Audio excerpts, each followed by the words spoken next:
Evening, everybody. I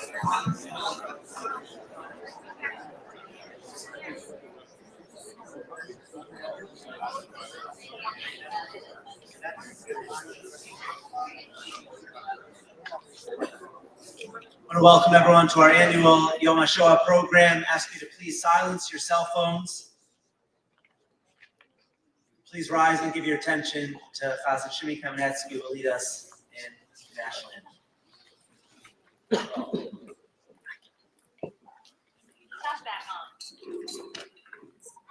Oh, say, can you see by the dawn's early light what so proudly we hailed at the twilight's last gleam? And bright stars through the perilous night, o'er the ramparts we watched were so gallantly streamed, and the rockets red glare, the bombs bursting in air, proof through the night that our flag was still there. Oh, say does that star-spangled banner yet wave o'er the lands of the free and the home of the brave?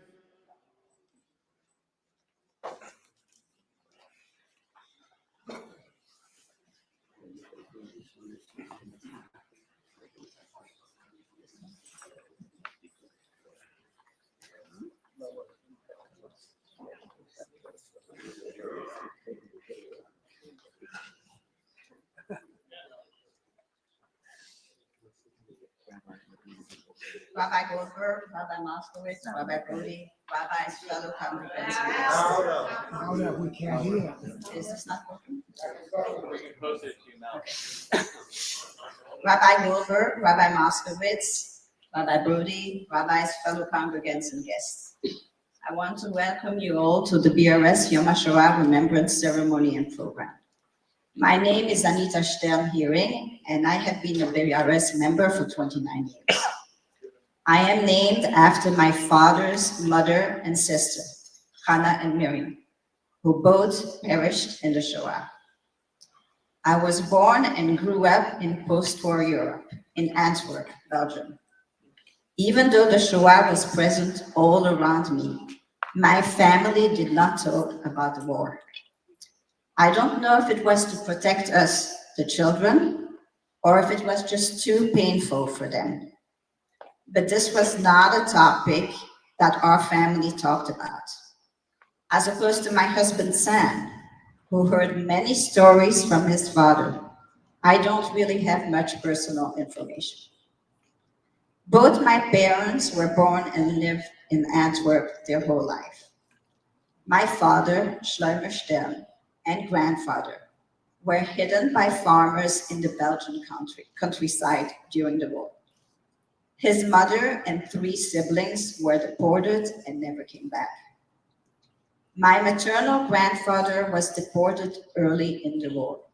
My mother, Elisabeth Pienica, and her 3 brothers were separated and hidden in different places during the war. My mother was hidden in a Catholic convent and reunited with her mother and siblings after the war ended.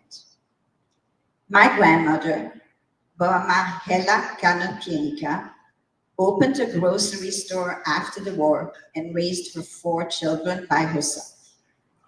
All 4 children worked in the store before and after school. Boama was a very hardworking, resilient, religious, and courageous woman. Years later, when I was already living in Florida, my mother and I went to Miami to visit her aunt, Tante Annie, and her husband. They were both in their late 90s, but blessed with excellent memory. My mother asked her aunt, I have this memory of walking on a roof in the middle of the night, holding Maurice, her baby brother, in my arms. Do you know what this is all about? Tante Annie and Uncle Izzy then recounted the amazing story of how my grandmother and her 4 children survived. My grandmother, or Mama, was a very neat and organized woman. She was living in a small apartment in Antwerp after my grandfather was deported. When the Belgian police came one evening to round up Jews, a policeman came to Mama's apartment. He saw the 4 children asleep, the clean apartment, everything neatly folded and put away. Miraculously, something touched a humane spot in his heart. And he told my grandmother to take the children and get out of the apartment to the window onto the roof. He sealed the front door and marked it as Jodenvrij, Jew-free. Subsequently, my grandmother went to Brussels, where she joined one of her sisters. The children were placed in hiding in different locations. I don't even know where my grandmother spent the rest of the war. But this is what my mother remembered, escaping on the roof in the middle of the night. It was a wartime picture engraved in her memory, but without context. I had never heard anything about it until that day, more than 50 years after the end of the war. My mother yahrzeit is the 28th of Nisan, which is Motzei Yom HaShoah. Always a strong reminder to me that the story of my family is intertwined with the story of my people. Am echad b'lev echad. I want to mention my father-in-law, Mark Hearing, she'yivadel l'chayim arukim, who is a survivor. He was born in Poland, survived concentration camps and the Death March, and built a beautiful family with the love of his life, the very American Beatrice Forrester. Together, they raised 4 children and are blessed with 10 grandchildren and 14 great-grandchildren. Kenyaku. They were married 70 years. My husband heard stories from his father and other survivors all his life. My father-in-law is still telling stories of the Shoah and of his childhood in Warsaw and Polavi. Be'ezrat Hashem, he will be celebrating his 103rd birthday on May 5th. The legacy of the survivors and their families need to be told and retold. This is what makes the fabric of our people. My generation had been privileged to have about 60 to 70 years of respite from overt anti-Semitism. The world was still remembering the Holocaust and doing al-Khet. We, the Jewish people worldwide, were lulled into a sense of safety and security. We were rudely awakened on October 7th, a year and a half ago, when the hatred resurfaced as ugly and strong as ever. Which is why talking about the Shoah is and will always be so relevant and important. The last year of our survivors are upon us. We must encourage those survivors who can to tell their stories so that our children, grandchildren, and great-grandchildren will always be aware of and remember what happened to our people only 80 years ago. We are blessed to live at a time where we have our own Medinat Israel. But we cannot forget that b'chol dor vador omdim aleinu lechalotenu. In every generation, there are those who rise to annihilate us. Therefore, we need to harness our courage and be heroes, both in words and in action. Thank you.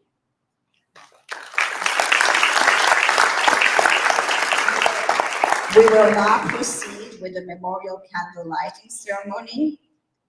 We ask that survivors first, if you could stand, and then so we can honor you, and then come and light the 6 big yahrzeit candles. We'll start with that. After that, we'll call up the first generation and the second generation.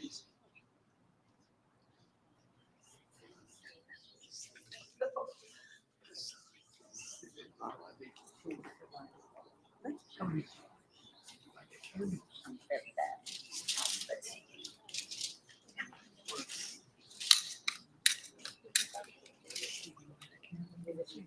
There's usually a safety thing on it, so let's see. You know what? Here, Baba Bodhi provided for us. Tova. Here. Tova. Here.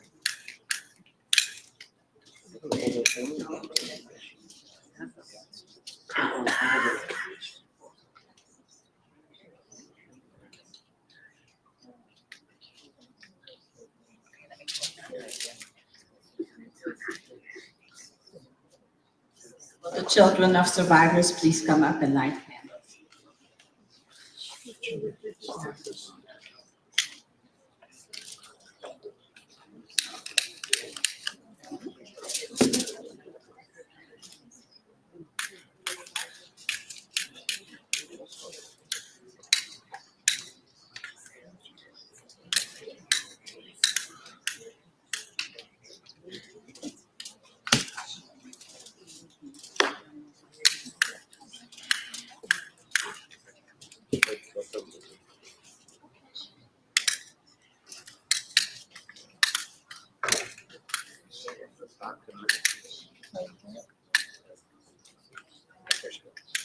We light it from an existing flame, it'll light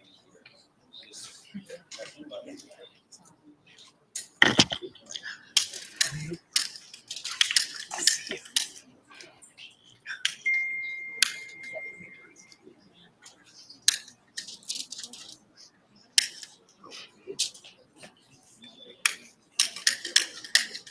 Should I just put that thing on the right?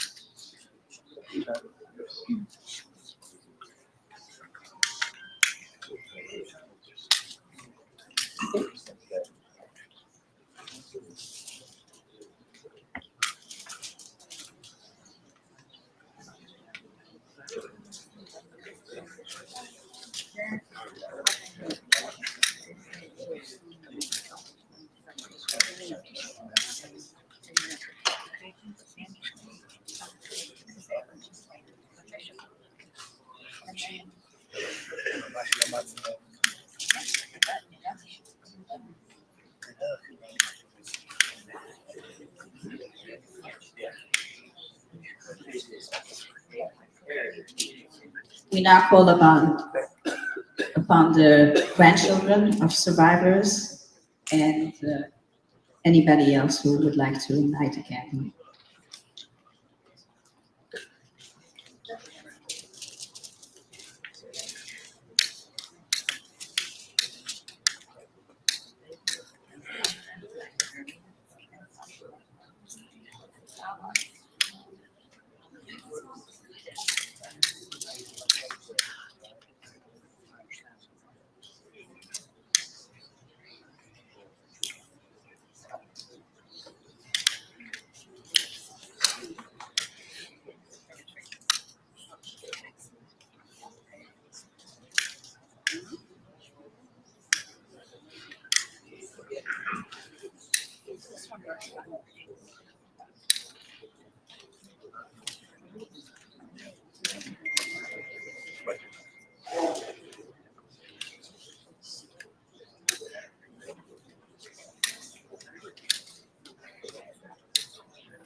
Hold the button down and make it.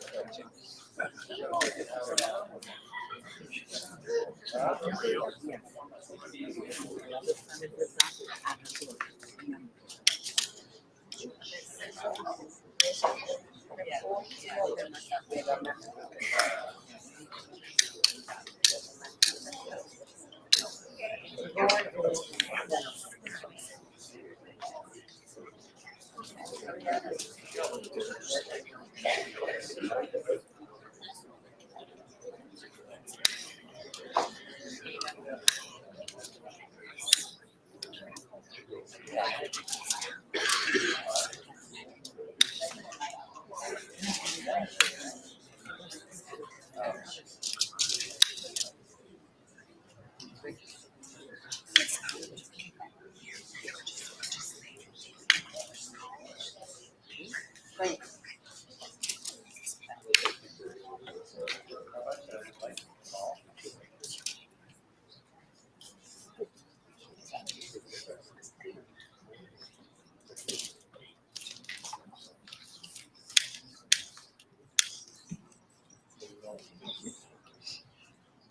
want to begin by thanking Anita for her powerful and moving words and charge to us this evening.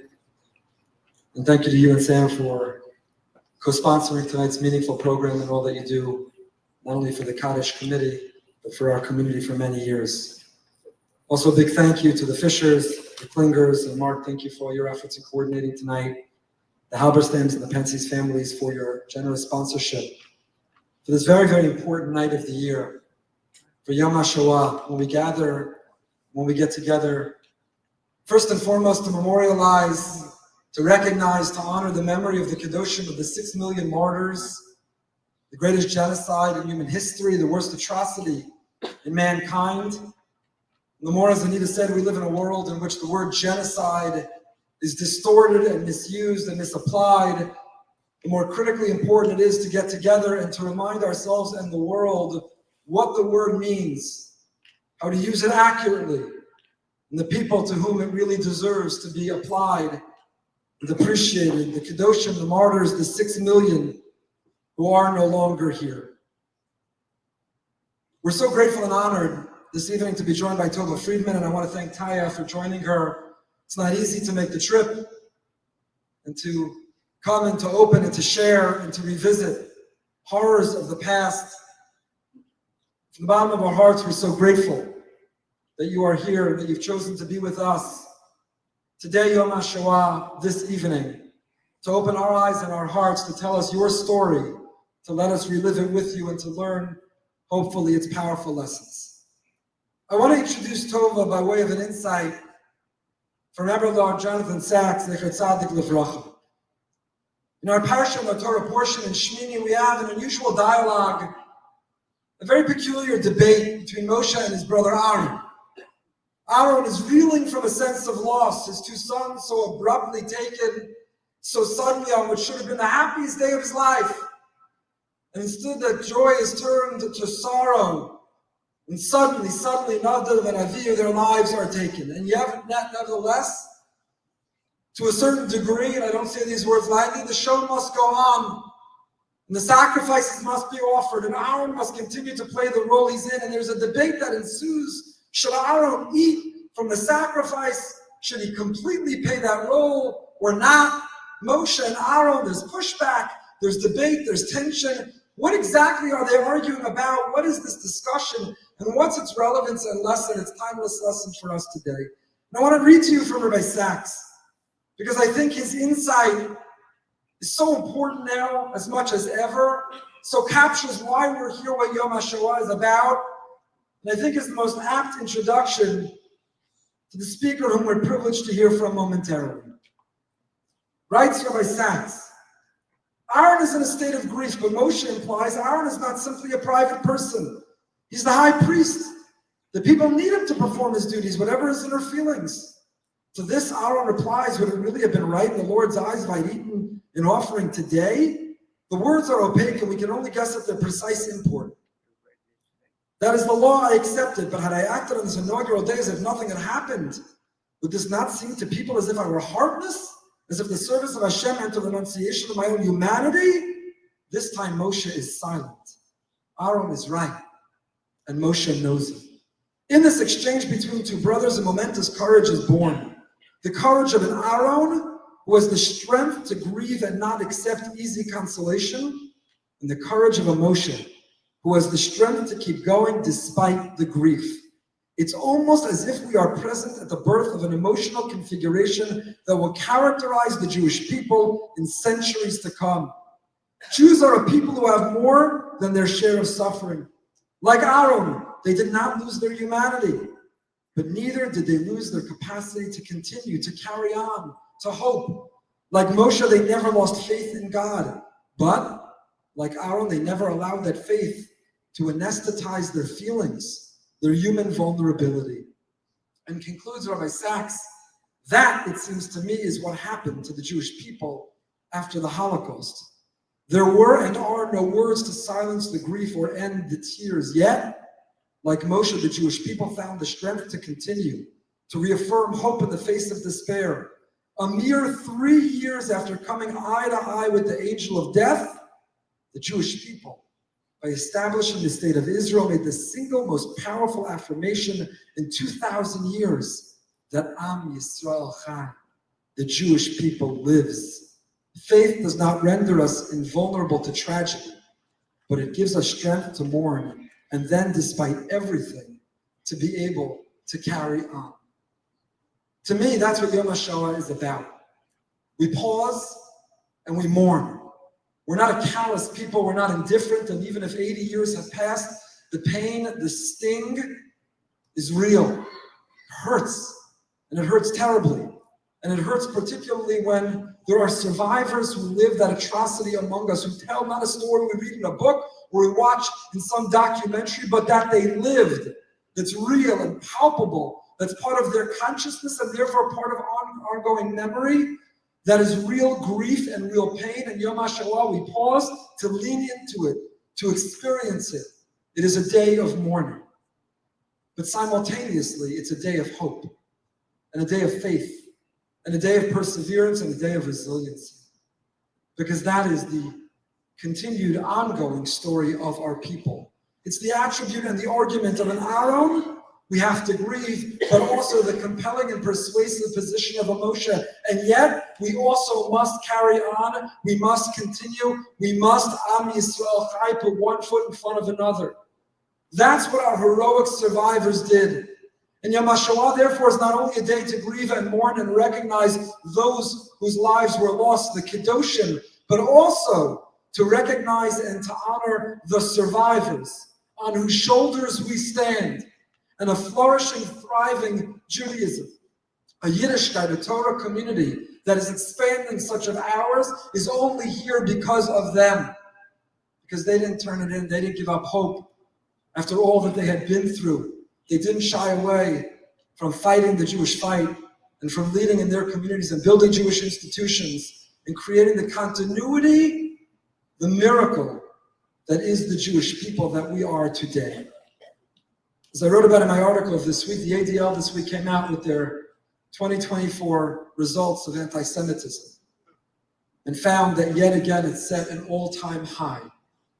And if you calculate and break down the amount of anti-Semitic incidents in 2024, it comes out that at least once an hour in 2024, in the United States of America, a Jew was verbally or physically attacked for being a Jew. 80 years after the Holocaust, instead of never again, the world is giving us once an hour. Once an hour. We have to pause and grieve and mourn, but we also can't allow ourselves in that pause to get stuck in the past in a way that makes us hopeless in the present. As Anita said, there is so much work to do to stand up and ensure and channel that pain into Am Yisrael Chai, a bright, a safe, a secure state of Israel and people of Israel, and demand and secure safety for Jews wherever we are in the world. And that is the story of our extraordinary speaker this evening, who carries these qualities in this debate and conversation of both Moshe and of Aaron, a story of loss of family, a story of navigating. Only a handful of Jews to have entered a gas chamber and lived to tell the tale, as we'll hear momentarily. As a gift to humanity and the world, Tova recorded her memoir, The Daughter of Auschwitz, which became a New York Times bestseller. And to date has been translated into 15 languages. She is also something many who are a fraction of her age have not accomplished, a TikTok star, a star of social media, together with her grandson, Tova Talk, a social media platform that has reached 100 million views.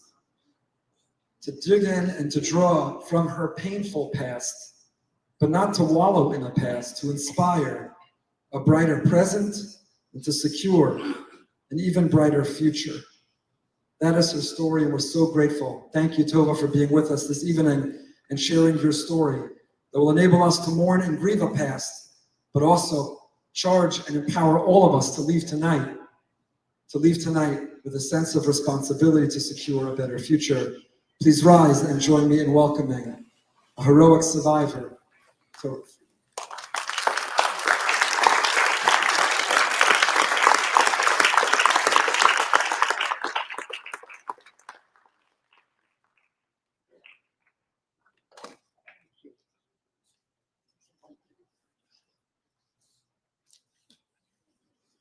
See, the first thing we do, we move furniture, which is good, because I don't stand still.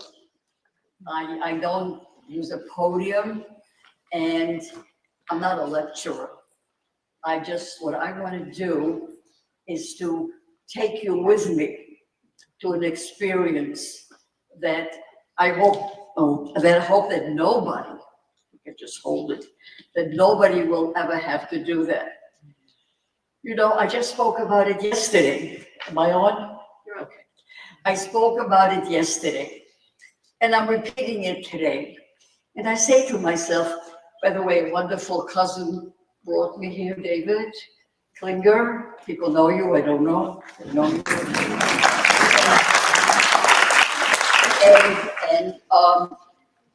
And I said to him, we were just having some tea and food in his daughter's house. What am I going to say? Say it again and again? And then I thought to myself, we just finished Pesach. What do we do, Pesach? We tell the story again and again and again and again, every year. Not only that, but it's a mitzvah to do it. Why? We know the story. In fact, it says, Kulanu chachamim, Kulanu yodim in Hebrew. You know, we're such brilliant people. We all know, we all remember, but you still have to read it. Why? We know it by heart. It is because first, we're different every year. When you read the story, it's different. I am different from the time I started telling my story until now. I started telling my story when I was about 50, 45, 50, when my 15-year-old daughter in school was asked about, does she know any Holocaust survivors? And I began to talk. So I want to share with you what most of you probably know, but you haven't heard it from me. And I want to tell you something else. Anything that I say, it's not just my story, because my story, it's a single person.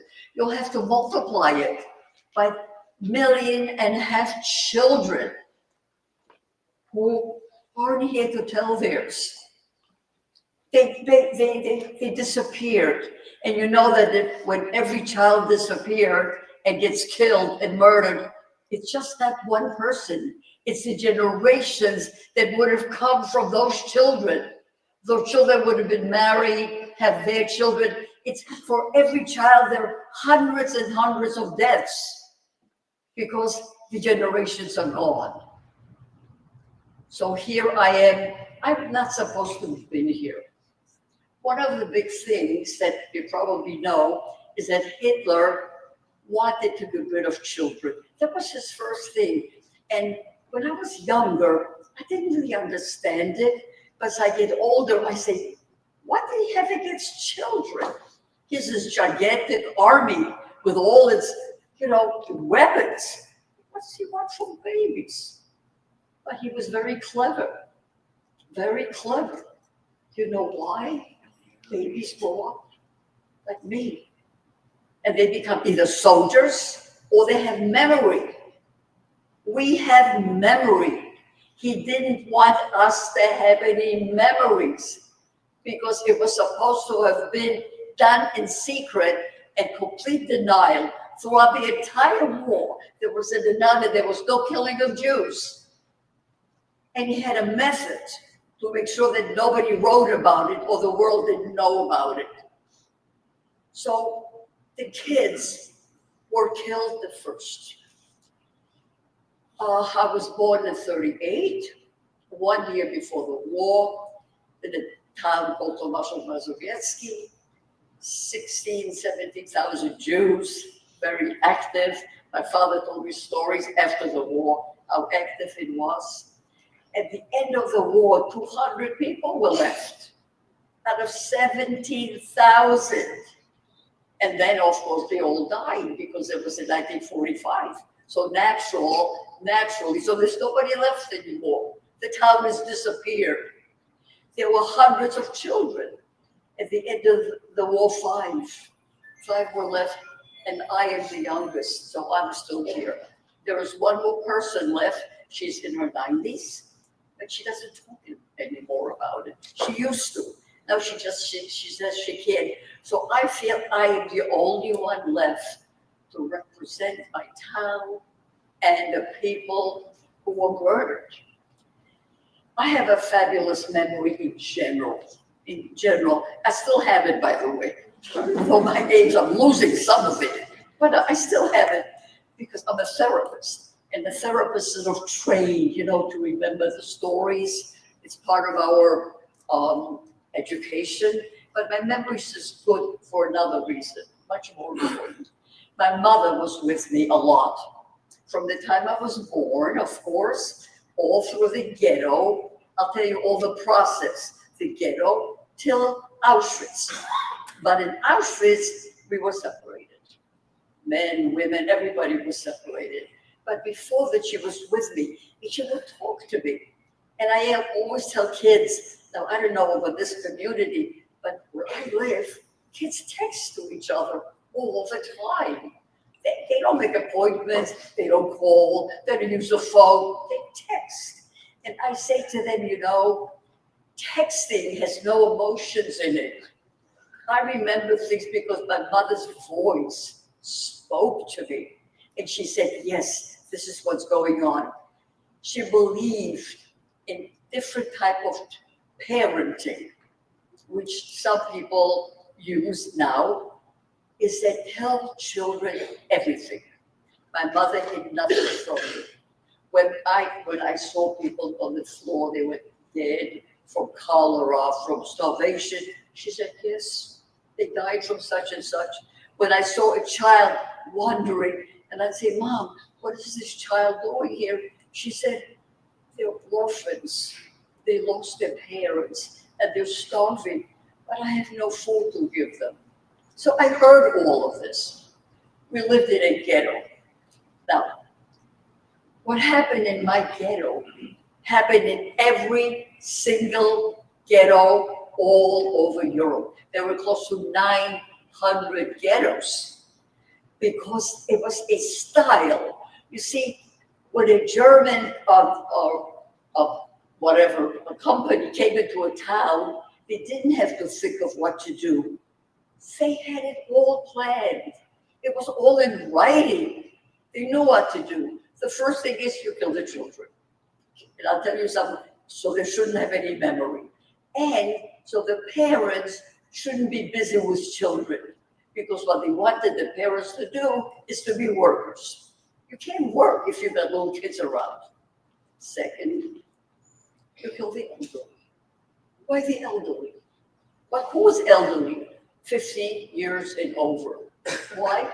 Because they didn't have the physical strength to work. They wanted workers. They wanted slave laborers, okay? They killed all the rabbis. Why the rabbis? I want to tell you something. My father tells me that story.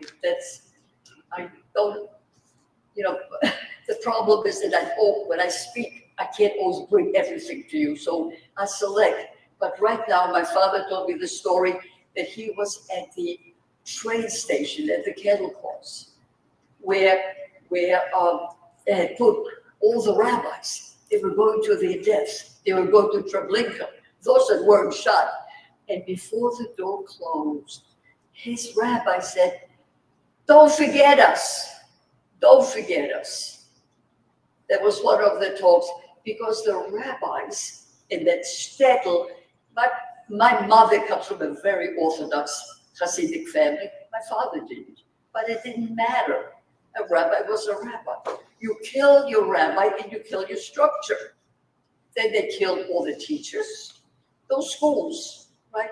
All the doctors. You could get sick. A German doctor isn't going to come to you. No doctors. All the intelligentsia, all the lawyers. In other words, that's how you kill a people. You kill a people. You know, it's very hard to kill a people. It's very hard to kill millions of people. He had a great method. Just think about it. Kill the family.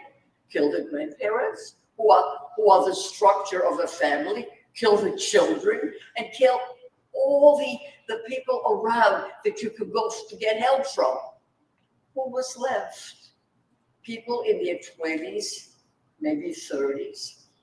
And when people tell me this, I get so, with some questions I get, it shows me they would live in a different universe. They will ask me like, "Why did you go to the gas chambers like sheep?" Well, the question is ignorant. What do you mean like sheep? We did not know how to fight. We never even had it. My father never saw a gun. And who killed? Can you just go and pick up a chicken and kill it and eat it? Jews don't do that. We had a shochet, one in town. He knew how to kill. What did he know how to kill? He killed an animal. We didn't know how to kill people and how to fight. So when they ask us questions, why didn't you revolt? The question is wrong. Who was to revolt? Where did we learn about fighting? Although, by the way, there were 24 uprisings, which is amazing to begin with. So I just want to take the picture of how we were. They put us all in a ghetto.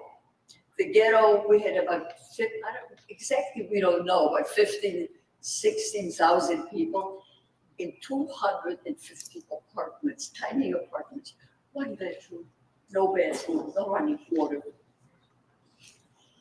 30 to a room.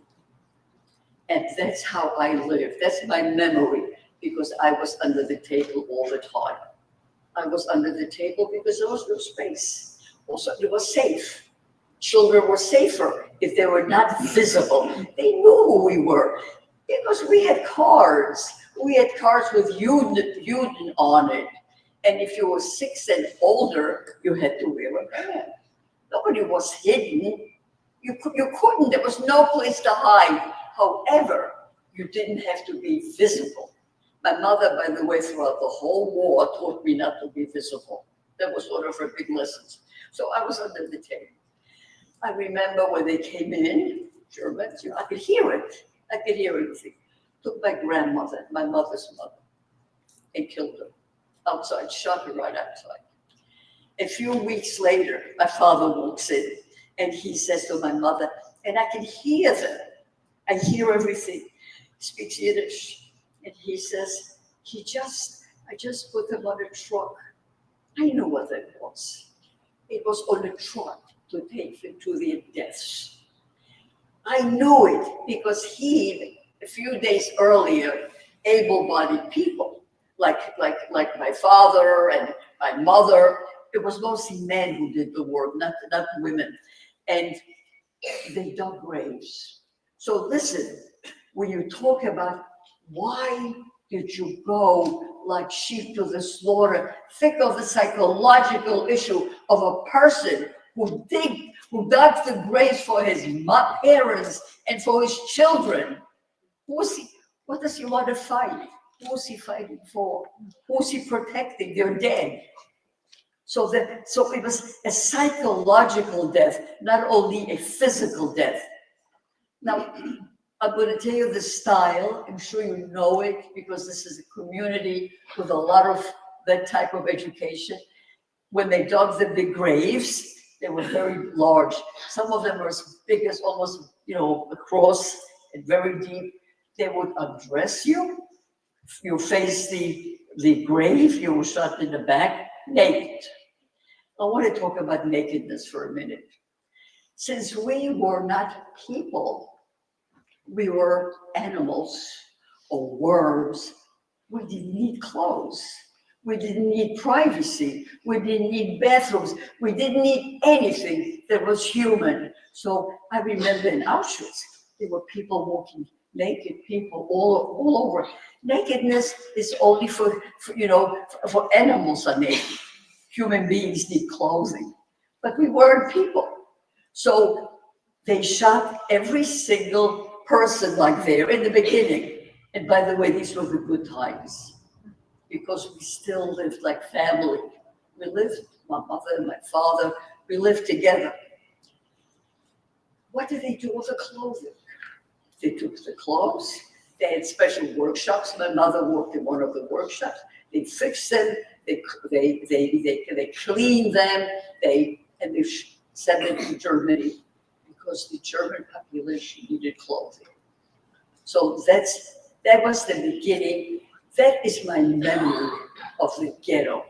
Terrible starvation, which there is no way to explain to anybody about starvation. Starvation is one of the things you have to experience. There's no way. Anything you saw in Schindler's List or anything else is child's play, multiplied by 100 times. So I remember starvation and diseases, the death of my father's father died before the war. So he was safe in a way, but my grandmother and my father's parents. That was the end. I had an uncle he was an intellectual. He was a lawyer. He thought he knew German very well. He was going to be an interpreter. People try to save their lives. When he went to the Gestapo to say he wants to be an interpreter, he was shot right away. The ghetto was absolutely at the beginning of our physical and emotional death. They were moving us. They told us all to come out. We're going to a different place. There was another thing. They'd move you around. I remember going out with my mother, always with my mother. My father was always busy. He knew what was going on. He was the information person. My mother was with me. We walked out and I saw the cattle cars waiting and people were being stuffed into these cars and there was no space. It was crowded. People were screaming. I remember a lot of barking, dogs, German shepherds barking. And then those people who couldn't fit in were shot. Let's say that type of a train takes 2,000 people and you have 4,000 people, not a problem. You should be out for 2,000. And that's where I was sitting with my mother outside while they were shooting. And she was covering me up, with her body.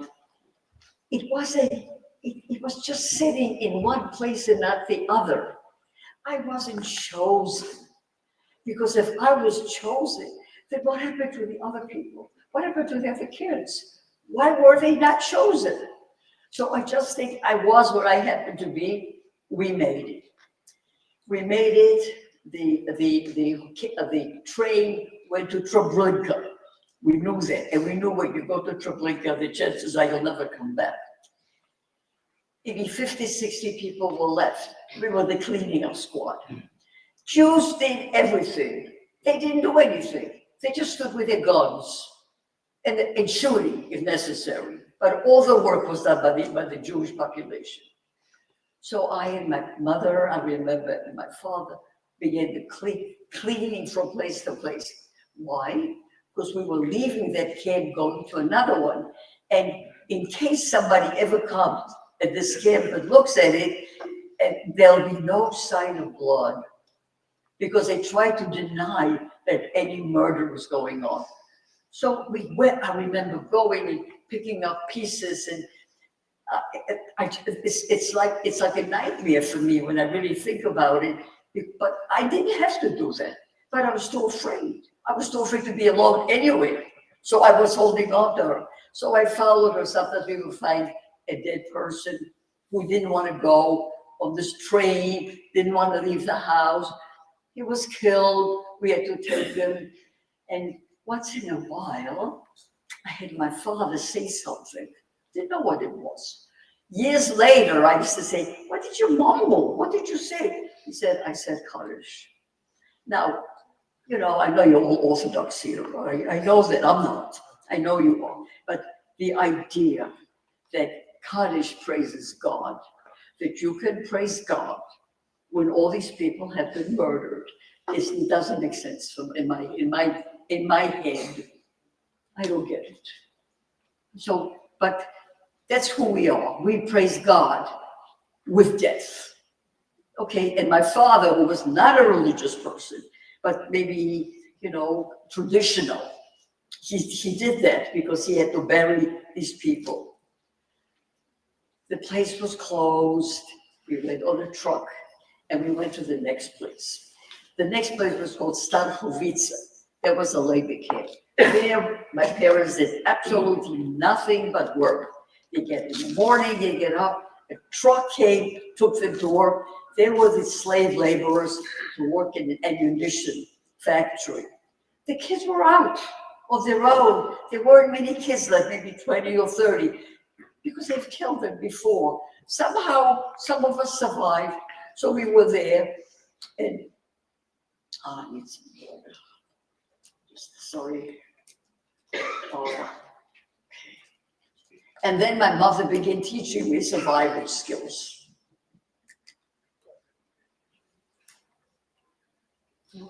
Let me tell you what they were. She said, "Listen, you'll be here alone. I'll be working. Have no eye contact with any German soldier that you see. If you see a guy come with this, they were always, everybody had their own killer dog, the German Shepherd. To this day, I can't touch a German Shepherd. So you just look down. Don't look up, because he will get to recognize you. You've got to be invisible." She taught me how to be invisible when all the Germans were walking around with their dogs. And I learned it. I learned how to do that. And then one day, she said to me, she also taught me that if you see them coming towards you, stand still, don't run. How can you not run when you're frightened to death of the dog? I'm only 5.5. And she said, the dogs are trained to kill if somebody runs because they think you're running away. Don't run. I learned to stand still. I learned immediately at a very young age that you do have to obey certain rules, and my mother knew them and I didn't. One day she said to me, "You can't be outside anymore." I heard the word selection. Those who know about this whole Auschwitz tragedy, selection is a word that meant they're going to go pick up people for death. You don't know why. It was a children's selection. Whatever kids were left. There weren't many. There weren't many elderly. In fact, there weren't any elderly because everybody was working in factories. Elderly couldn't work in these factories. So we had a triple decker where we were in this little room, and there was like a crawl space, and my father put me in, and she followed me, and then he sort of closed the opening so that we'd be not visible that there was any kind of opening there. And from the little window, I saw all my friends going on trucks. And I still remember, the parents were screaming and crying. They were trying to get on the trucks with their kids, babies. They wouldn't let them. Maybe one parent was allowed to go up. There was like a gift to the parent. To allow the parent to die with her children was a gift. but the rest was screaming. Kids disappeared. I knew where they were going. I knew the process. I knew they were going to shoot them somewhere, and they did. And they never came back. So from then on, I couldn't be on the street anymore. My mother said, "You can't be seen. They think the kids are all dead." So I stayed in that room every day while she went to work, covered up. She put a blanket on the window. She taught me how never to go near the window. She again taught me what to do so I shouldn't be found out. And I obeyed her. And I was there like that. Until one day she said, "Okay," she said, "you can come out now." I said, "Oh, wow, I can come out." Beautiful day. It was like in summer, almost summer, July, something like that. And I was so happy. There were no kids anymore, but I was happy to be there. And she was cleaning up a little bit and packing. And she said, I said, "Where are you going?" She says, "To Auschwitz." I knew about Auschwitz. I was 5.5 by then. I knew everything. I knew Majdanek, Auschwitz. I knew the names. They were very Treblinka. They were common. And I saw the trains. We all walked to the train. That's where our parents had to be separated. My father went with the men. I went with my mother and women. We got onto the cattle car, and more and more and more and more women. We all stood very tight. It lasted 36 hours. Now, I did not know the time. I knew it later on. It was 36 hours. No water. No. I couldn't even, it was dark. It may have been light, but there was no windows, and a little window on top. And I was tiny, and I remember the heat of the bodies and the screaming. And I said to my mom, "I have to go to the bathroom. I have to go." She didn't answer me. I said, "I have to go." And then I realized I could go around standing because there was no bathrooms, and I could smell. Everybody was. The women were hysterical. They were throwing up. They was crying. And everybody was just had to go to the bathroom wherever they stood. I think, when I think back, we got onto those cattle cars almost normal. None of us were really normal, but when we arrived to Auschwitz, we weren't the same people. We have been sitting in feces. There was some people died, and they died right in the cattle car. So when the door opened, there was a whole squad of men who came in and began cleaning with hoses because we had to get out. Why? It was 44, and they were speeding up. Hitler thought the war's lasting too long, and he doesn't have the final solution. He too many Jews alive. So he had a whole squad of people trained to clean. So they cleaned up everything. And I remember standing outside.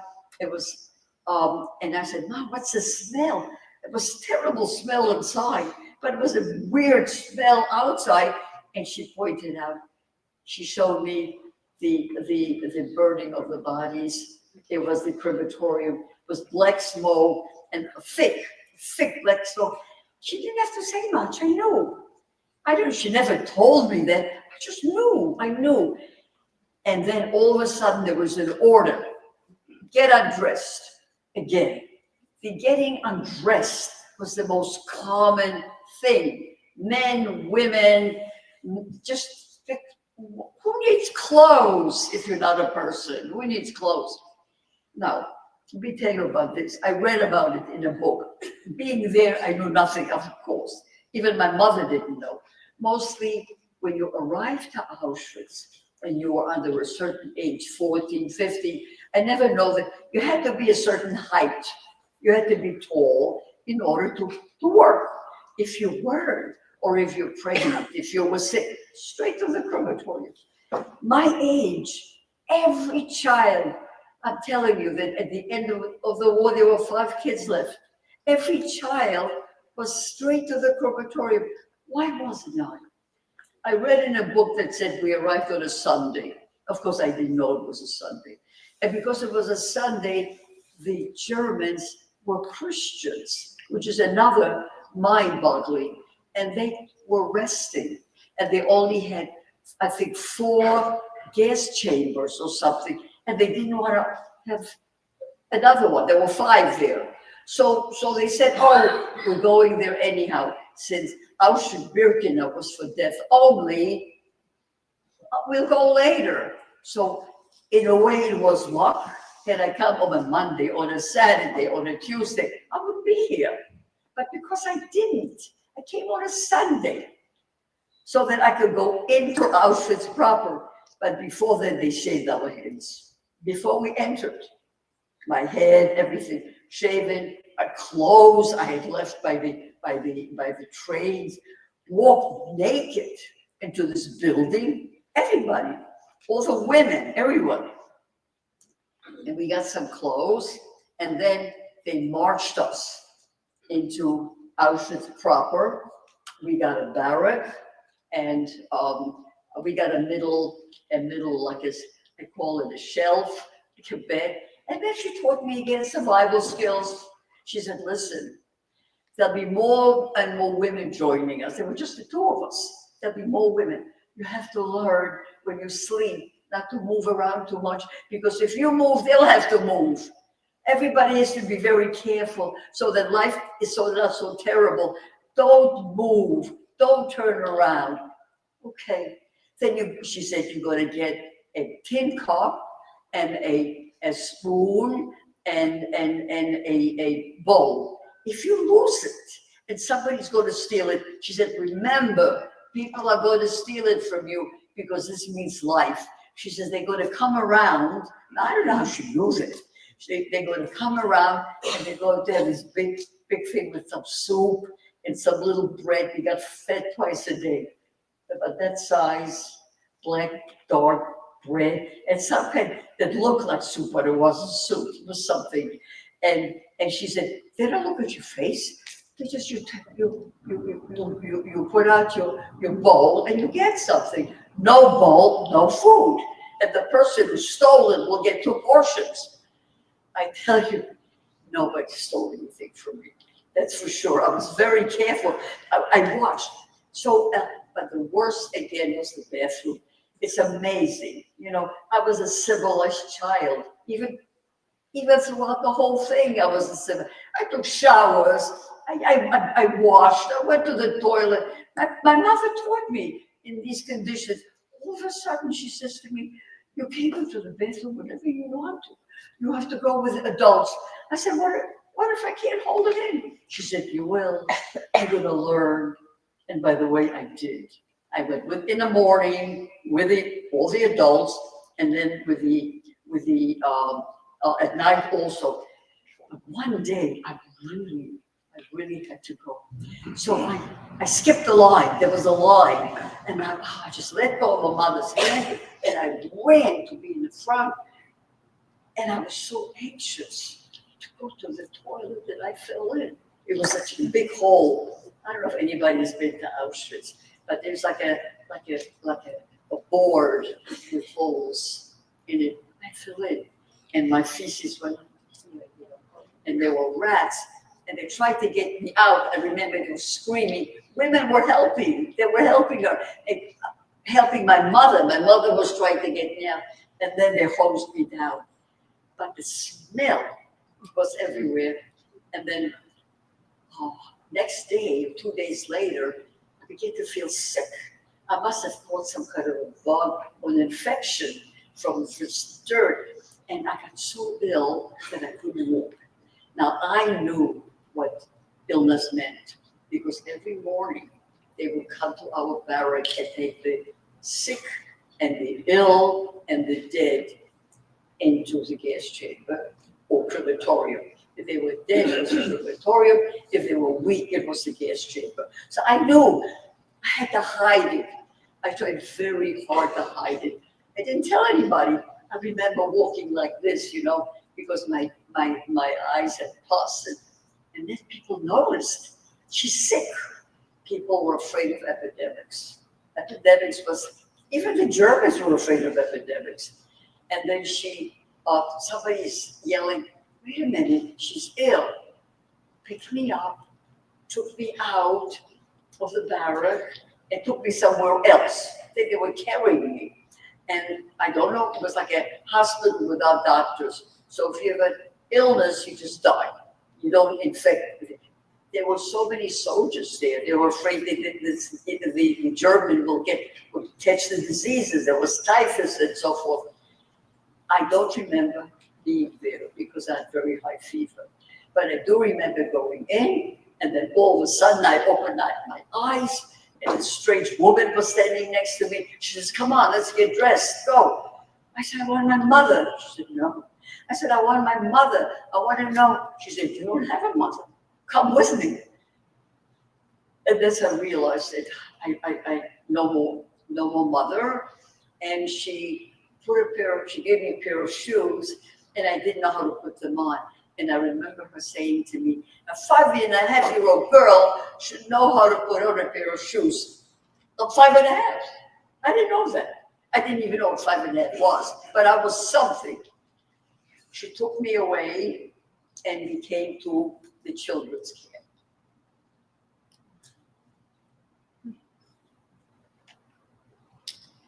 The children's camp was fairly new because the gypsies were there. Now they call them Roma. There were 400,000 gypsies, all killed within no time. So now they are doing for children. The first day they tattooed me. I remember standing there, and they were a line, and every line I thought was food. Food was on my mind.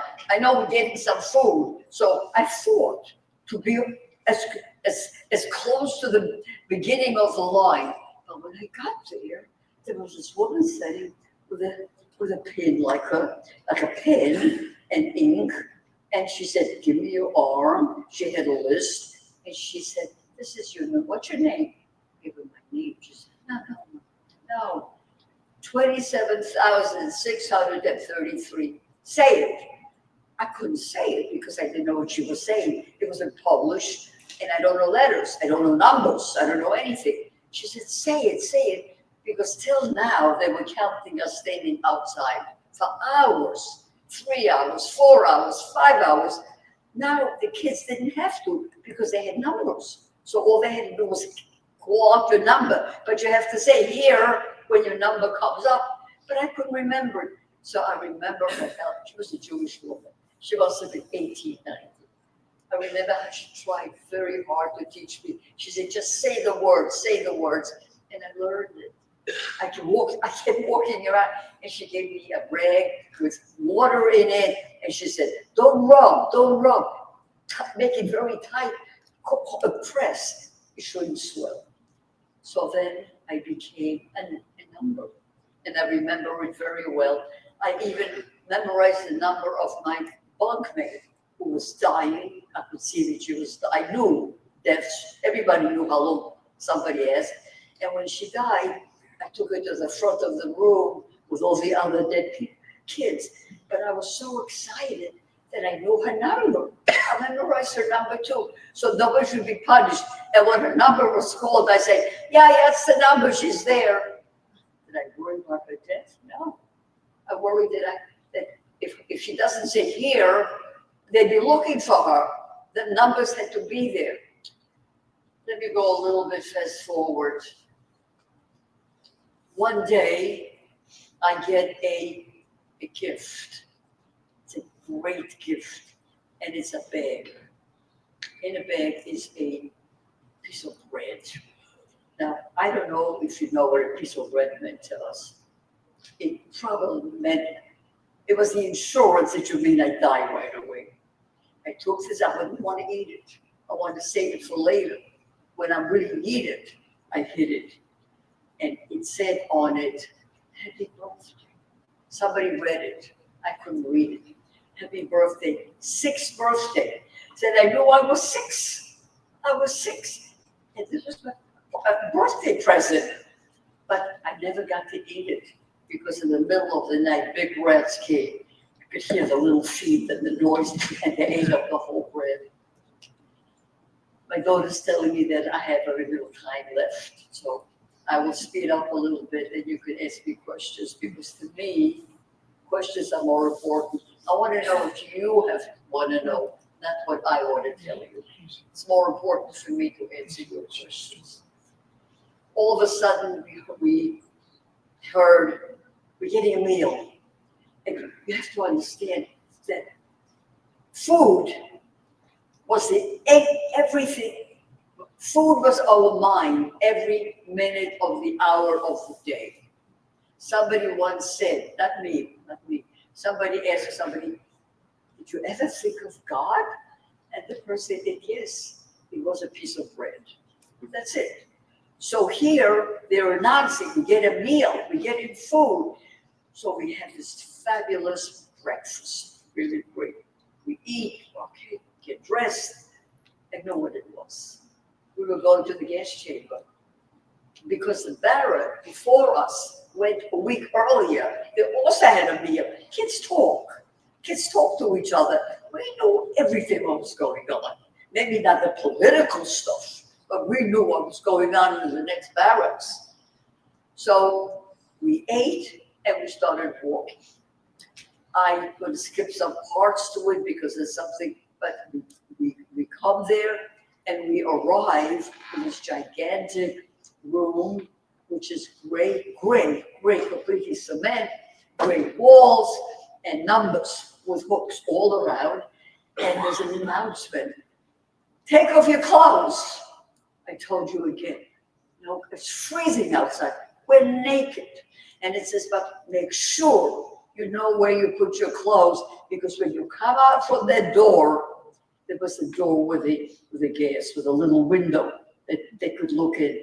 You have to find your clothing because you're going for a shower. We knew it wasn't a shower, but I am not sure at that age I understood death. I don't think anybody can understand their own death. It's not something that our minds can accept. But I knew when you walk through that door, you don't come out. So I looked just in case. We stayed there for about 5 or 6, 7 hours, freezing. Kids were crying. In order to be warm, we would huddle together, naked. All of us we had some kind of a little rag. They gave us something. It wasn't a towel, like as if we're taking a shower and we have to wash ourselves. Some kind of a schmata. But I remember huddling with the other kids, like, because we were so cold. And all of a sudden, an order comes, get dressed. And so we did. Got dressed and we started walking back to the barrack. And the question was, what happened? I never knew what happened. The person who wrote the book, he is a reporter. He is a war reporter, and he did a lot of research, could not find it. We think it's because maybe they run out of gas. It was at the end of the war. It was the end already. Or they got orders, stop gassing because the Allies are coming and they don't want to be caught with all this gas. Don't forget it was the end.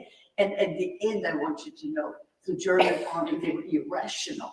I'll tell you how even now, even then I looked at them. They were like, there was such a stress of getting everybody killed as quickly as possible, and yet leave no witnesses. So how can you kill somebody and leave no witnesses?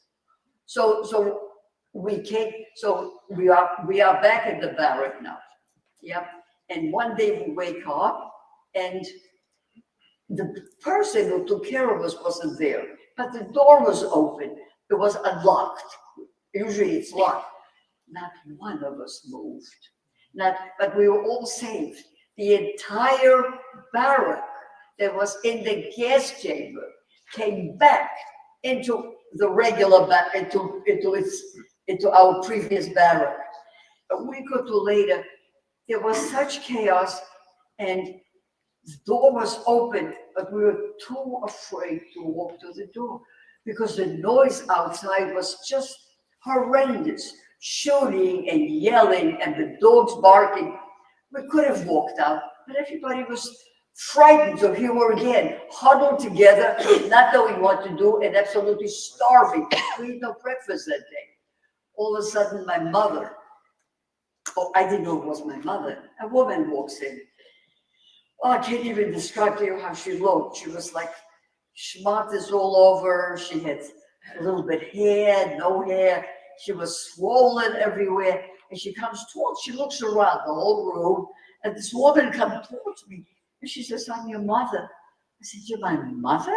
She talks to me, and of course she knows my name. So after a while, and this is what she says to me.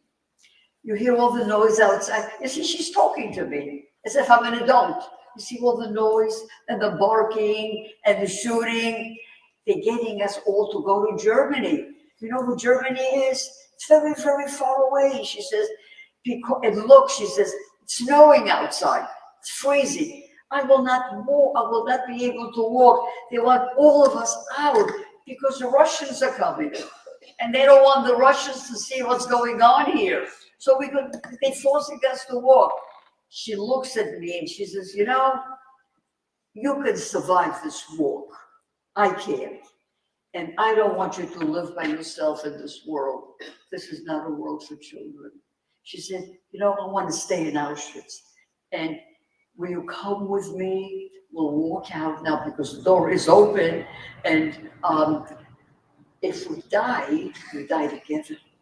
And if we live, we will live together. I said, yeah, I'll go with you. She says, you know, we may die here. I said, oh, what? It's wonderful. My mother was here. So I take her hand and we walk out to the most unbelievable chaos. I haven't been outside like that because the Germans are very organized. Everything was so, usually when you went outside, it was so organized. This was who was going to the death here. This was working. This was women for this. Everything. All of a sudden, it was like the dogs are jumping and barking. People are trying not to go to that line, but they're forced to go. Those who don't go fast enough get shot. My mother and I are walking. We're walking I remember, against the barracks. Very, very close. We shouldn't be seen. And she goes to a building, which I didn't even know it was there. She opens the door, and it's a hospital. It's like the one I was when I was ill. But now I'm looking around. There were all these women screaming and crying, and I don't say a word because I trust her 100%. And she goes from body to she touches corpses, and I'm wondering, why is my mother touching? But I'm holding on to her until she comes to a corpse that must have just died. It was warm. It was warm. I looked at it. It was like a nice-looking woman. Now I would say she was in her 20s. Then she was a lady, some kind of a lady. And my mother says, climb in. She takes off my shoes. She picks me up. She puts me, and she begins to arrange my body in such a way where my mouth is facing the floor. And I still remember the whole arrangement, by the way, as if it, because I was by then 6.5. And this was very memorable. And we don't talk. She's just showing me, but she says one thing, I'm going to cover you up. Don't get uncovered no matter what happens. No matter what happens. No matter what you hear, I am going to be the one to uncover you. Nobody else. She disappears. So I'm lying there. I remember breathing the right way to make. I remember last time about the window moving. You have to. I understood exactly what she wanted, and all of a sudden I hear steps. I hear the boots. I knew all the different. In the other ghetto, I could recognize the boots and the noise, but this one I didn't know. But I hear somebody, and the person stops and is looking at the corpse. Because the corpse was uncovered. My mother had put the blanket up to here, and the corpse, the dead woman had her hands right here. And the person passed. But I'm holding my breath because I don't know how shallow I should breathe so the blanket should move. So I just hold my breath. I don't know how long I could have done it. And the person walked on. It was a German soldiers who were shooting anybody who was trying to hide in somebody's with a corpse, or the corpse sometimes pretended to be dead. So it was shot. And I'm lying there. Then I smelled smoke. And I said, she told me not to get uncovered. but my breathing became very, very difficult. And I said, how can I not get covered? I have to cough or something. And just when I thought I won't be able to hold on, she uncovers me. And she says to me in Yiddish, they left. They're gone. That was, you see, it was the end of the war. That was January 25th, 1945, when all the Germans left. They left 2 days before the Russians came. So I remember she said, they're gone. And I look around, and all those people who hit with corpses, including my mother, were throwing the corpses off the beds so they could get out. And it was like people came from out of the corpses. I always say of Tchiyat HaMeitim, I don't know why, that image of live people coming out and the corpses falling on the ground. And she takes my hand. I have no shoes. I couldn't find my shoes. I don't know what happened to them. We start walking with everybody. Lots of people from all over walking towards the electrified gates, because although the Germans weren't there anymore, but they had left the electricity on, and the Russians weren't there yet to undo it. So we were like in no man's land. And a few days later, the Russians came and opened up the gates and so forth. I remember that day like it was today also when the Russians arrived. But at that age, I was exactly 6.5. And the Russians were just shocked. They shot what they saw. And 2 weeks, not right away, when they first fed us and clothed us, and we got something to eat or something. There was another problem with the food, but they took a picture of some of the kids. It just so happens that I stood in the front and I showed my number to the Russians who were shot. And the picture became famous. I just happened to have my own picture, and then somebody found it. I don't know, they printed it or something. So that is how I was liberated, together with my mother from Auschwitz. And thank you for listening, and I'll accept any questions.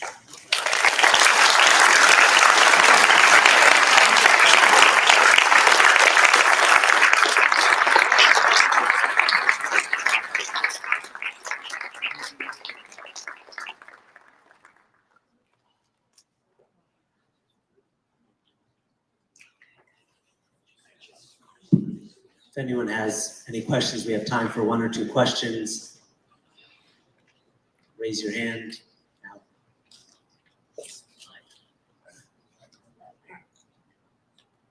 First of all, thank you very much for coming and speaking to us. You said that you had started to speak to your daughter's school at the age of 45 or 50. That's when you started speaking out and speaking to people. What did you discuss this with your children and your family prior to that, or? Oh, okay.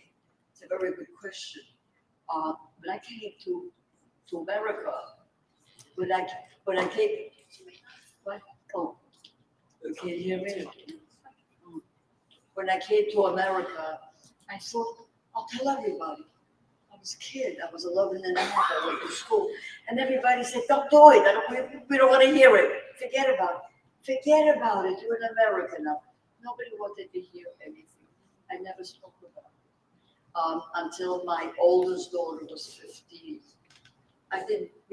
My parents never spoke to anybody on the outside.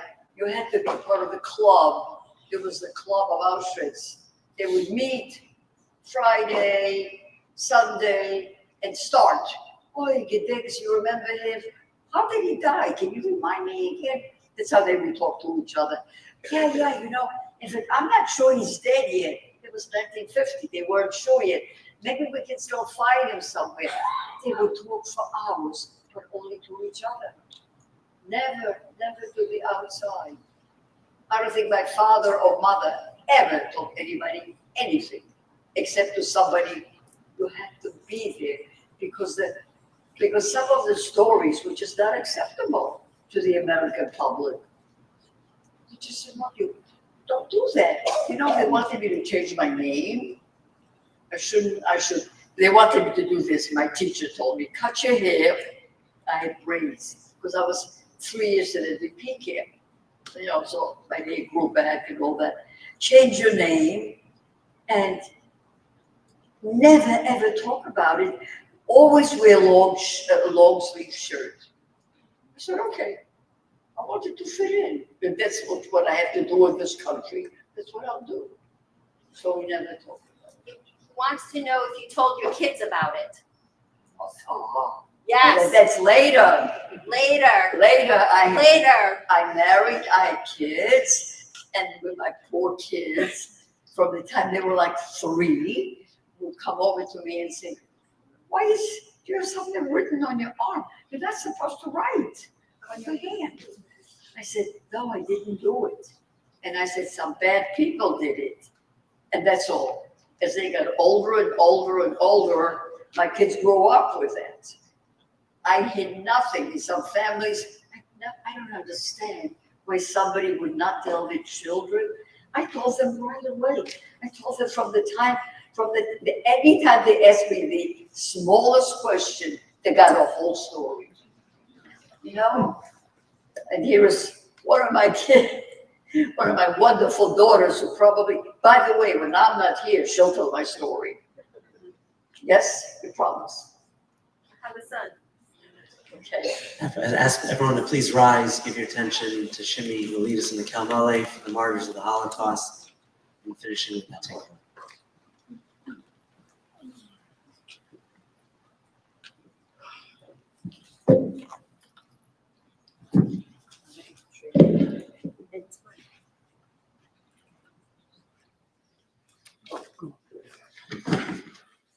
Amalei Rachamim, Shochen Vamromim, Tayan Amanas Vavi Yisomim, Hamtzei Menucha Nechona, Kanfei Hashmina,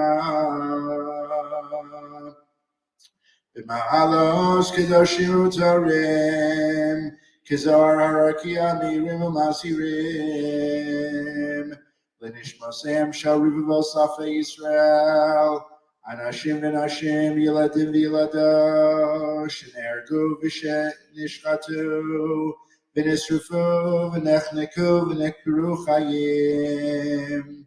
Kulam kedoshim u'tarim, v'hem gonim v'tzadikim, Arzei halvanon, adirei haTorah, v'ganei den tehem menuchasam, Lachem balarachem yastirem b'seiser k'nafav li'olamim, v'yitzror b'tzorah chayim es nishmasam, Adonai hu nachalasam, v'yanucha b'shalom ha'mishkava, v'namar amen.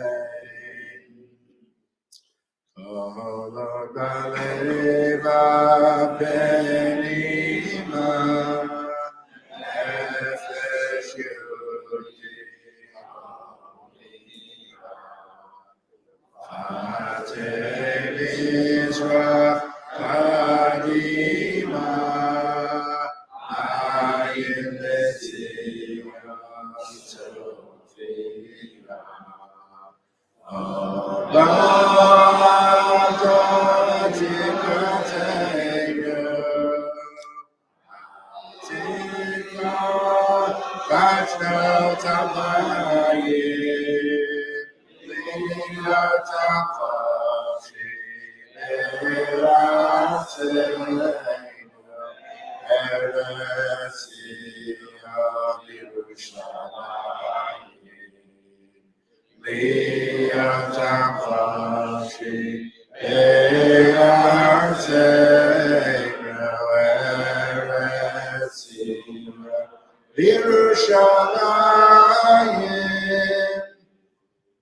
Thank Tova again for joining us and sharing our story with us this evening. Thank you again to all of our sponsors.